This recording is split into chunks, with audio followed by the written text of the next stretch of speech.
Hello, hello, bonjour à toutes, bonjour à tous et bienvenue dans ce podcast Cœur à cœur avec Dieu. Chaque jour, laisse Dieu te parler au travers de sa parole. Dans ce podcast, nous partagerons des exhortations brèves, puissantes et guidées par l'amour pour t'aider à méditer les Écritures profondément, verset après verset, pour t'aider à guérir, à être éclairé, affermi, mais surtout, faire la rencontre de Dieu telle que tu ne l'as jamais connu, afin de vivre une relation intime et vivante avec lui. Alors installe-toi bien, dispose ton cœur, dispose ton environnement, dispose tes pensées. Nous entrons dans sa présence.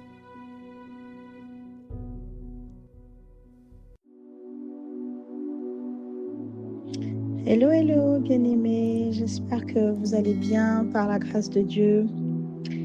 Le message du jour s'intitule « Tiens-toi prête dans l'épreuve ». Tiens-toi prête dans l'épreuve. C'est un message qui peut paraître paradoxal parce que lorsqu'on est dans l'épreuve, en général, on va penser à l'apitoiement, on va penser à la fatigue, au découragement, à l'épuisement, au manque de force en fait. On va penser à la souffrance et donc on n'imagine pas qu'il y a besoin de se tenir prête à quoi que ce soit, étant donné qu'on est dans l'épreuve. Mais en réalité, nous allons voir que même dans l'épreuve, il est tout à fait possible de se tenir prête. Et même dans les pires épreuves, en fait, il est possible de voir ce qu'on croit ne pas pouvoir être. Et c'est vraiment un modèle. Le personnage qu'on va lire aujourd'hui est un modèle que j'ai découvert et ça m'a marqué en lisant cette parole. Donc nous allons aller dans Exode 2, en version Nouvelle Français courant, du verset 4 au verset 10. Il est écrit « La sœur de l'enfant se tint à quelque distance pour voir ce qui lui arriverait. Or, la fille du Pharaon descendit au Nil pour s'y baigner, tandis que ses servantes se promenaient le long du fleuve. Elle aperçut la corbeille au milieu des roseaux et en voyant sa servante la prendre. Puis elle ouvrit et vit un petit garçon qui pleurait. Elle en eut pitié et s'écria « C'est un enfant des Hébreux !» La sœur de l'enfant demanda à la fille du Pharaon « Veux-tu que j'aille chercher une nourrice chez les Hébreux pour qu'elle allaite l'enfant pour toi ?» « Oui, lui répondit la fille du Pharaon. La fillette alla chercher la propre mère de l'enfant. La fille du Pharaon dit à la femme « Emmène cet enfant et allaite-le pour moi. Je te paierai pour cela. » La mère prit l'enfant et l'allaita. Lorsque l'enfant fut assez grand, la mère l'emmena à la fille de Pharaon. Celle-ci l'adopta et déclara « Puisque je l'ai tiré de l'eau, je lui donne le nom de Moïse. » Pendant que je suis en train de lire, le Seigneur m'a révélé quelque chose que je n'avais pas vu. Je vais partager durant le partage de mon message. Alors, lorsque je méditais par rapport à mon message, c'est qu'en fait, vous voyez, lorsqu'on regarde le contexte, rappelez-vous, on en a parlé 2 messages plus tôt de mémoire. Oui, 2 messages plus tôt. Nous sommes dans un contexte où le Pharaon est en train de faire tuer les garçons parce qu'il a peur en fait d'être envahi et d'être que finalement les Hébreux se révoltent parce qu'ils sont de plus en plus nombreux et ils voulaient tuer tous les garçons par peur en fait qu'ils se révoltent. Et dans ce contexte-là, on a vu qu'il y avait la maman d'un garçon, qu'on sait que c'est Moïse, qu'il avait caché et avait tenu le maximum possible. Et le moment où elle décide de le déposer dans un panier, dans une corbeille, sur le Nil, en réalité, il y a un personnage qui intervient assez particulier. C'est la sœur, la grande sœur. Alors, je n'ai pas l'âge exact, mais je pense que c'est facile de le trouver. Ce que je crois, c'est que ce n'est pas une adulte. Je ne pense pas que ce soit une adulte, peut-être adolescente. Mais dans tous les cas, elle fait preuve d'énormément de courage. Regardez. Elle sait que la situation est tendue. Elle vit dans le même contexte que sa mère. Elle sait que les Égyptiens ont interdit de garder les garçons en vie. Et elle comprend ce que sa maman est en train de faire. Sa maman a tenu au maximum Et sa maman a décidé de le mettre sur le Nil avec une foi certaine. Et la petite, non seulement elle fait preuve de courage, elle fait preuve de beaucoup d'audace. Et elle va jusqu'au bout de ce qu'elle commence. Regardez, lorsque la maman dépose le bébé sur le Nil, elle va se tenir à quelques distances pour observer. Et regardez, en observant, ce que l'esprit me disait, c'est que elle aurait pu observer l'enfant, elle aurait pu voir l'enfant se faire manger par un crocodile. Oui, elle aurait pu vivre cette scène, mais elle a quand même décidé de regarder. Je ne sais pas si vous comprenez le message ici, c'est-à-dire que ils sont dans une épreuve. Sa mère et elle sont dans une épreuve parce qu'ils doivent se séparer de leur enfant pour la maman et de petit frère pour la sœur. Et en réalité, ils ne savent pas ce que l'enfant va devenir en le mettant sur le nez. La sœur, elle reste attachée à son frère. Elle veut savoir, elle est curieuse. Encore une fois, la curiosité revient. Et malgré l'épreuve, la séparation, la douleur, la peur, l'oppression, même qu'on peut les attraper, il peut aussi avoir un Égyptien qui récupère l'enfant et finit par le tuer, puisqu'il allait voir que c'est un garçon. Elle décide malgré tout, en fait, avec du courage, avec de l'audace, de regarder la scène en face, prête à voir ce qui va arriver, quel qu'il soit. Elle aurait pu tomber en face de n'importe quoi comme scène. Elle aurait pu vivre une horreur en regardant. En fait, ça aurait pu mal se passer. Elle a fait preuve de courage, c'est-à-dire qu'elles étaient dans l'épreuve. Mais elle a décidé de regarder en face l'issue. Elle a décidé de regarder jusqu'au bout. Et regardez où ça l'a mené. Ça l'a mené à quoi? À une opportunité. Pourquoi une opportunité? Parce qu'en fait, ils l'ont fait par la foi, déposer l'enfant sur une ligne.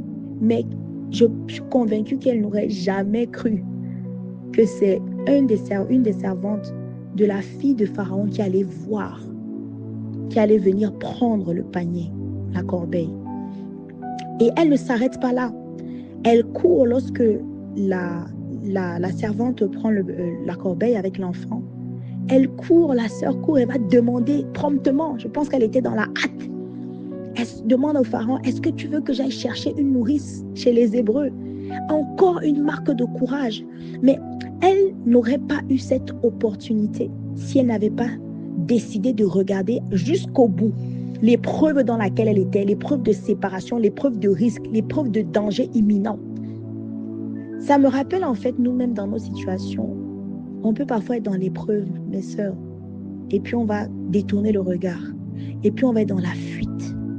Encore une fois, comme on a parlé précédemment de Moïse, lorsqu'il est allé sur le mont Sinaï.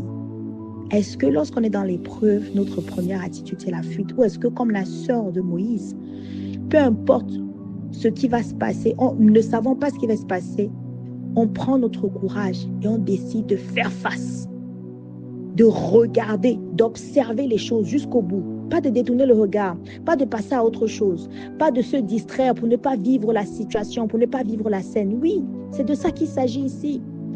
Lorsque la situation semble se compliquer, lorsqu'on nous annonce une mauvaise nouvelle, est-ce qu'on s'empresse à faire autre chose pour changer d'idée? Est-ce qu'on s'empresse de partir en voyage, de changer de pays? Ou alors, on s'attend à Dieu dans la foi et on regarde la situation jusqu'au bout, jusqu'à la fin, en gardant toujours la foi que le Seigneur peut agir à la dernière seconde. Et regardez la deuxième chose qu'elle fait de particulier. En fait, l'Esprit m'interpellait ici sur le fait de saisir les opportunités avec foi.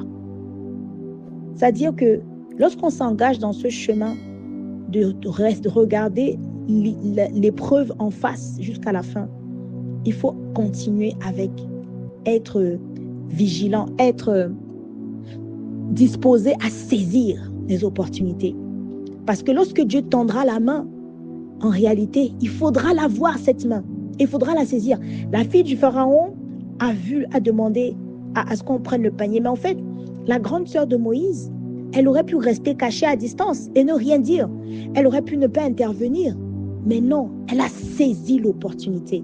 C'est pareil, ça m'a interpellée. Est-ce qu'il y a des choses, souvent on vit des situations difficiles?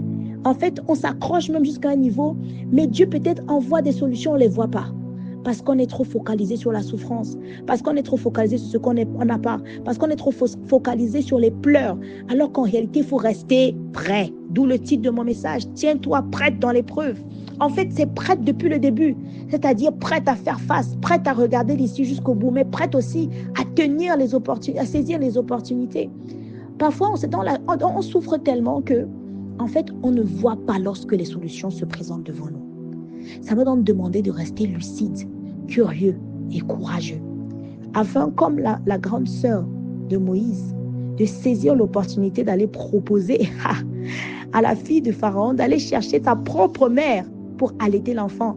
Et regardez, c'est là où l'esprit m'interpellait quand je disais au début de ce message.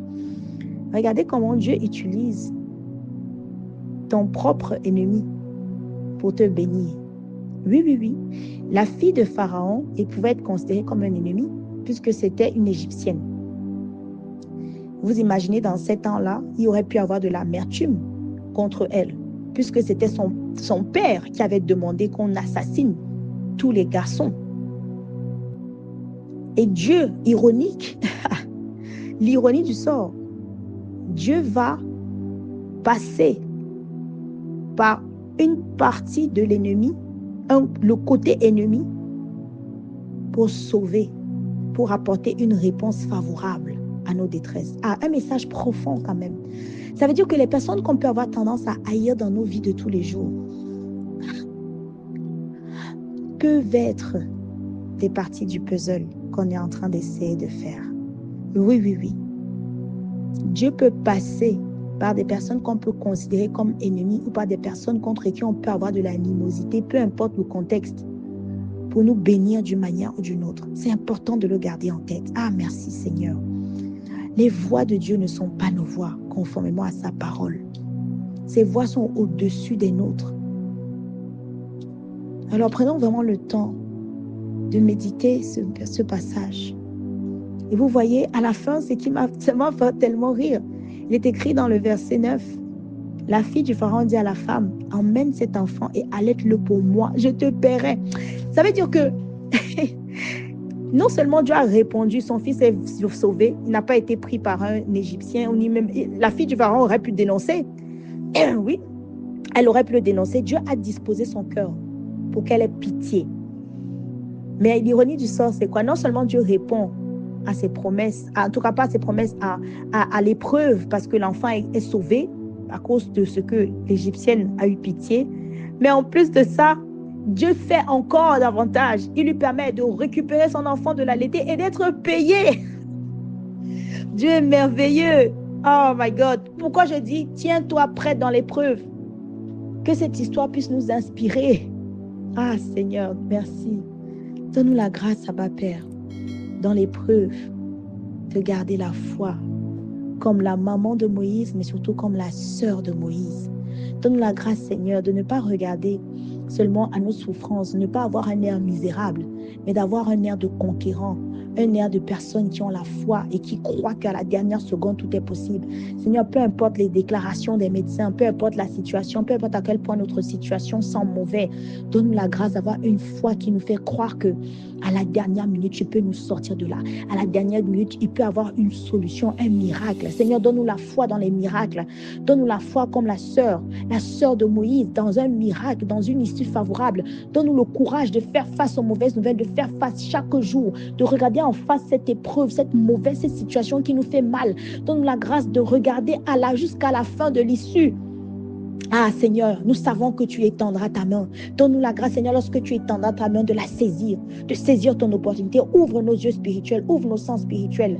Dispose-nous, donne-nous la conscience de ta main lorsque tu l'attendras, de sorte que nous puissions la saisir. Seigneur, éloigne de nous l'incrédulité, éloigne de nous l'apitoiement, éloigne de nous la médiocrité, éloigne de nous le découragement. Dans le nom puissant de Jésus-Christ, donne-nous la grâce, Seigneur, d'avoir de l'amour d'une manière ou d'une autre, parce que tu nous demandes d'aimer nos ennemis. Donne-nous la grâce d'avoir de l'affection, de l'amour pour nos ennemis. Toute personne qui a pu nous faire du mal, qui a pu nous heurter au plus haut point. Seigneur, même dans l'épreuve, à cause de cette personne que nous souffrons, donne-nous la grâce d'avoir un regard favorable sur lui dans toutes circonstances.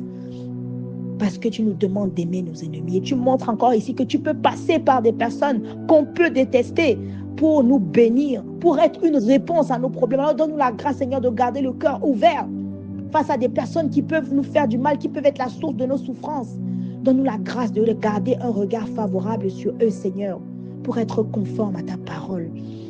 Ah, Seigneur, que nos épreuves te glorifient, que nos épreuves nous permettent de nous rapprocher de toi, que nos épreuves permettent surtout de faire éclater ta gloire dans nos vies et que notre environnement, nos proches, notre entourage connaissent ton saint nom.